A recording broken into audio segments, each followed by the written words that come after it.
Clarice Oliveira, vamos olhar para essa situação do Eduardo Bolsonaro. A gente discutiu um pouquinho antes sobre essa possibilidade dele voltar ao Brasil. Falta bastante tempo ainda para as eleições do ano que vem, então sempre tem essa possibilidade. A grande questão é que a situação tem piorado para ele. Tanto é que houve uma conversa de ministros da Suprema Corte com o Valdemar Costa Neto pedindo, peça para ele baixar um pouco o tom, porque isso pode acabar complicando a situação do próprio Jair Bolsonaro. Valdemar Costa Neto já se reuniu com Jair Bolsonaro também para avaliar esse quadro. Como você tem visto a situação dele e há a possibilidade de fato dele se tornar inelegível no seu ponto de vista, Clarice?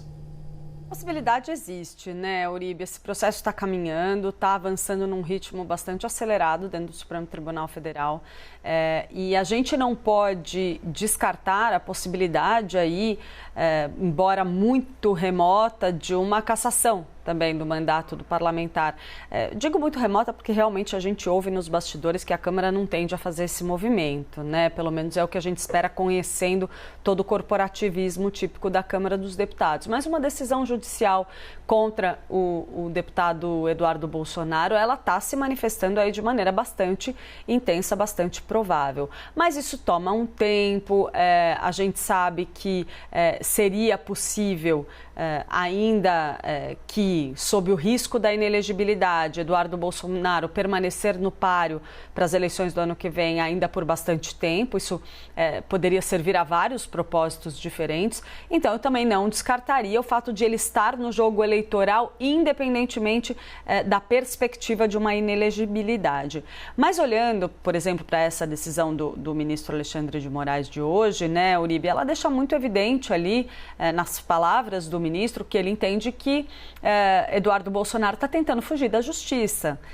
E por isso estaria evitando a notificação e tentando driblar aí o fato de que ele tem plena ciência da denúncia contra ele. Tanto é que na peça o ministro utiliza ali postagens nas redes sociais nas quais Eduardo Bolsonaro fala dessa postagem. Mas me chamou a atenção uma curiosidade a respeito dessa decisão, que mostra uma mudança de comportamento do ministro Alexandre de Moraes. Você se lembra, Uribe, naquele caso do X, quando a gente estava ali naquele confronto de Big Techs dentro do Supremo e a gente viu um Alexandre de Moraes notificar Elon Musk e a plataforma por meio do próprio X, numa decisão ali extremamente polêmica, inclusive ignorando o preceito ali, o mecanismo de uma carta rogatória como a que está sendo aplicada ao caso de Paulo Figueiredo, que tem endereço lá nos Estados Unidos, e o fazendo por edital para quem tem endereço aqui no Brasil, como é o caso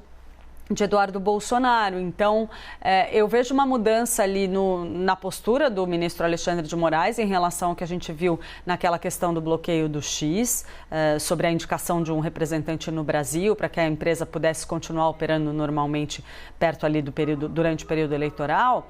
E aqui, Uribe, ele segue todos os trâmites direitinho, como deve ser, eliminando qualquer tipo de polêmica sobre o processo de notificação no momento em que ele está sob grande holofote, inclusive dos Estados Unidos, né, Uribe? Então, faria esse parênteses aí só, mas olhando para a figura de Eduardo Bolsonaro mesmo, eu entendo que ele se posicionar publicamente como candidato à presidência é algo que joga muito a favor do bolsonarismo como um todo neste momento, apesar das críticas públicas de muitos agentes, por exemplo, o presidente do PL e outros integrantes ali desse grupo mais próximo do ex-presidente Jair Bolsonaro, porque tira um foco um pouco de um candidato tido como mais plausível, digamos assim, com mais chances, que é Tarcísio de Freitas, e remove aí o governador de São Paulo de uma posição onde ele possa ser muito atacado e, portanto, ver sua rejeição crescer antes da hora. Não é interessante para Tarcísio de Freitas se colocar como candidato